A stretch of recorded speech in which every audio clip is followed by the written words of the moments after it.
Hey, what is this crypto stuff? Can we use it instead of money? Find out about crypto and money today with emerging technologies from Warren.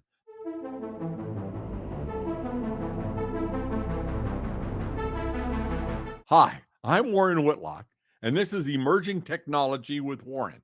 Today, we're going to answer the question: can crypto replace money?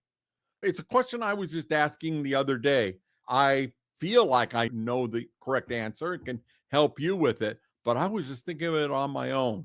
I heard somebody say crypto is not money. And how do you know? And they went on to describe it. It's actually in a very good book I'm reading. And the explanation was interesting, but it all comes down to whether or not dollars or whatever currency we're used to using is money. And these new things can't be because they didn't come about like the money that we know.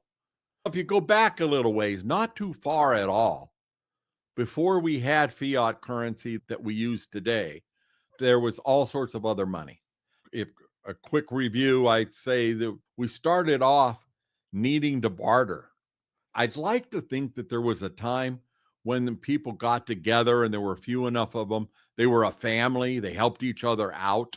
If you, this is before agriculture. So it was if you get a kill or you find some bushes with some food you can eat or whatever it is you do, that it was just natural to share it with the people with you. And a lot of our sociology comes from the idea that we go back to being people that work together for a short period of time until we got enough. I'm going to feed my family. I don't want to feed yours. But hey, if I have enough, I'm going to feed your family and my family, but not those people across the street, or not those people in the other neighborhood, or not those people in another city or in another tribe. And of course, the city type designations only came much later. This all goes back to pre agriculture. And then with agriculture, we were in one place and we knew what we could have. And that's when we got into accounting. By then, we're bartering. If I have an abundance of the grain I've just harvested and you've been out hunting, we can make a trade. I can trade my apple for your coconut. I can trade my fish for you making clothing. And those get unequal and lead, and the inequality is what leads to disputes. The feeling that I didn't get what's fair, I should get more. And guaranteed, if you get people together discussing what the value is of anything, they're going to disagree very quickly. And one of the instruments that made it easier was some kind of number where I could say, okay, instead of me giving you 40 coconuts for what I need, you say, hey, you only need two. I give you an IOU that says you can come and get the coconuts and you can take this to somebody else and you can go get whatever you need, fish, let's say, and you need to buy some fish. And the guy says, yeah, I'll take the coconuts. And it became a certificate for coconut or a representation. At times it was seashells, a certain kind of seashells. And until somebody found a whole pile of seashells that on the other side of the island, everything worked fine. No matter what the currency is, it has to be maintained that there's the same amount and the same value of the currency. Gold, that's why it's liked, is that gold has been able to buy approximately the same amount of goods for thousands of years. So if you take gold, if let's compare gold to loaves of bread, is one I saw one time. And they went back over thousands of years, and sure enough, an ounce of gold would always buy the same amount of bread. I don't know whether that holds up today. It's been probably 30, 40 years since I studied that, but the idea is there. So one of the ways that how well the currency is doing is how much gold you can buy with it. And so, in other words, if the price of gold goes up in dollars, that means that the value of the dollars have gone down compared to gold, and you need more of them. It's, I don't want to say simple math, it's probably simple algebra to figure out that one thing moves and another thing moves up or down compared to it. So, what happened with crypto? Crypto came along And there was a lot of attempts to do things like this. There's the cryptography, which makes it safe and secure so that you can't just go out and say, hey, I feel like I need another $1 billion. Let me just go ahead and put that in my bank account. Poof, it's there because I pushed the button on my computer and I said so. Now, governments are doing that. People can't do that. But if you could do that, what a mess we'd have of things if everybody just went ahead and created whatever money they needed. We'd have so much inflation, in other words, more money, that we would have a lot more dollars chasing everything. If suddenly, back to the coconut example, instead of me being the guy who's collected all the coconuts, there's now 40 people doing that, and each one of them have 40 coconuts. All of a sudden, the value of a coconut goes down relative to everything else. The inherent value of the coconut is the same. You eat one coconut, then that's probably as much you're going to have at a meal. You don't, it doesn't change anything. Maybe a coconut is larger or smaller, but you don't suddenly start needing 100 a day around the house. There are all sorts of exceptions to how resources change. For instance, we use that black, ugly stuff that was making a mess and turned it into oil, and it became refined into gasoline and into plastic and made a whole world of things, and maybe too much, depending on who you talk to. And the sand we can turn into silicon and make chips, and it becomes infinitely more valuable. But what we're talking about today is if you've established something easy like coconuts, that you're not going to change your consumption of coconuts very much, depending on whether there's a lot of them or none of them. Let me give you a more current example. How about eggs? We've been seeing a price of eggs do all sorts of weird things since the pandemic, going up, coming down, going up again, and then going way up. And then what? We had to eliminate big herds of chickens. That's going to change. If we had 10 million chickens producing eggs, the number of people wanting to eat an egg didn't change. The price is going to go up. There's all sorts of tales of what the government did or what the egg producers did or whether the grocery store is trying to rip you off. But the simple math is if there aren't enough chickens making enough eggs, there's going to be a fight for who gets them. And price is going to help us tell how important that fight is. And so the end of that battle is to figure out, let's get some more chickens. In the coconut one, you find out some people will decide to stop making coconuts or stop gathering coconuts. You don't actually do very much to construct a coconut. And we go ahead and we change the resources around. And when you look at the economics and politics and what makes the news every day, so much of it comes down to people having ideas over how much, and then half of them went away. We have 5 million doing eggs for something there should be and who should have it. And then fighting over which is the right way. And as he said, that's not there. So let's get down to crypto. When Satoshi Nakamoto came up with the idea for blockchain to record the Bitcoin to be the unit, the token, the unit of measurement, they made it so that we would only ever have 21 million Bitcoin.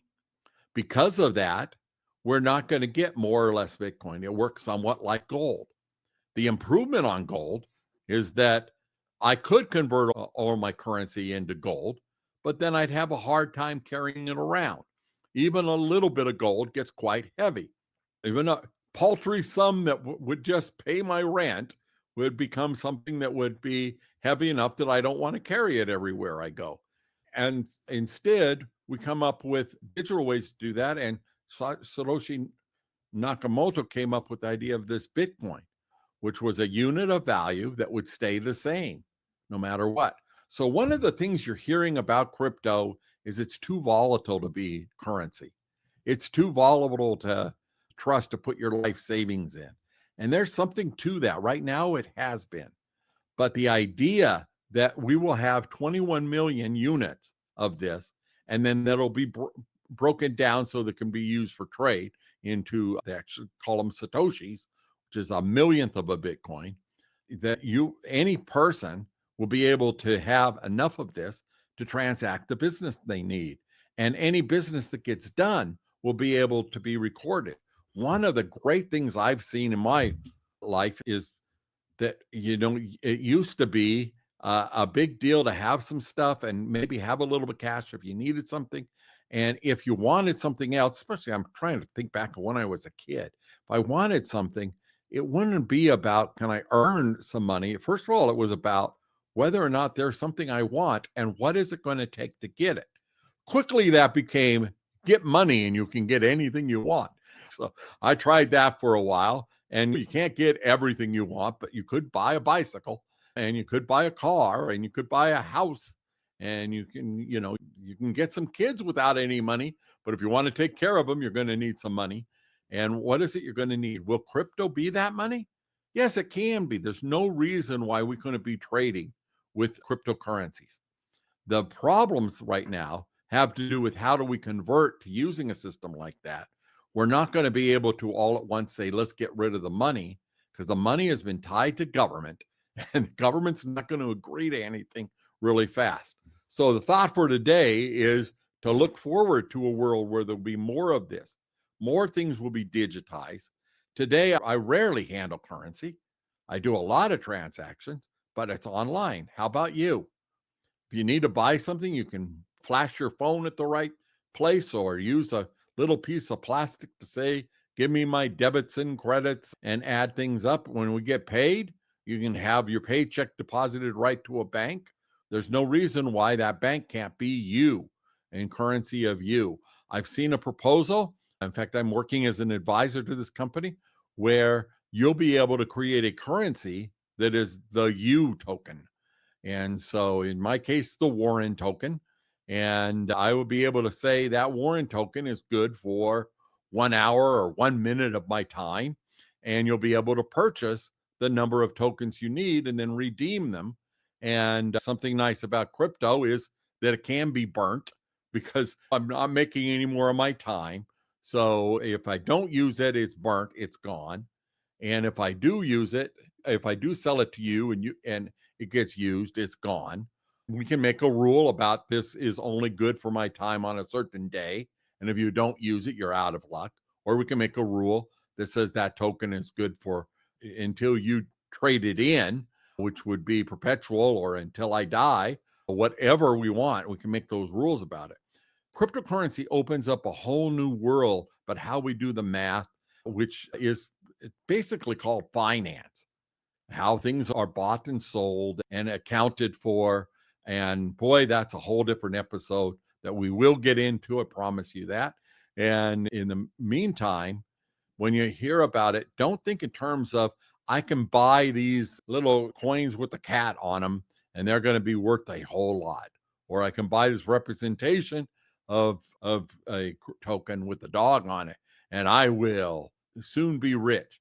No, that's not the game. The game is that when I do something and make a fair trade with you, that we can agree as a medium exchange to use something that is a ledger where I get more, you get less. We decide on what it is, or then I get less and you get more. And we just keep working on those kind of arrangements without ever having to affect what the government does. There's coins out now, Tether being the biggest one of them, that are pegged to a dollar or to some other thing. I have some pegged to gold and basically pegged to real estate or anything you want. These are units of exchange. The tokens here are like the deed to the property, the real world asset, and you can trade with them either for dollars in a monetary system, other crypto, or just as a way to trade something. If I have a house and I decide to give you half of it for whatever you've given me, then I can do that. I can give you half of the tokens and it's half yours and half mine. And it becomes very easy to account for all sorts of things. Again, getting into a whole different topic of finance. We'll talk about that soon. But for now, the answer to today's question is yes, crypto can be money. It's just a matter of what you and the other parties you trade with are willing to accept as a currency or a record and accounting of your exchange. If you want to know more about emerging technology, listen to Emerging Technology with Warren. We're here on a regular basis. There's another episode coming up soon. Until then, I'm Warren Whitlock. Bye.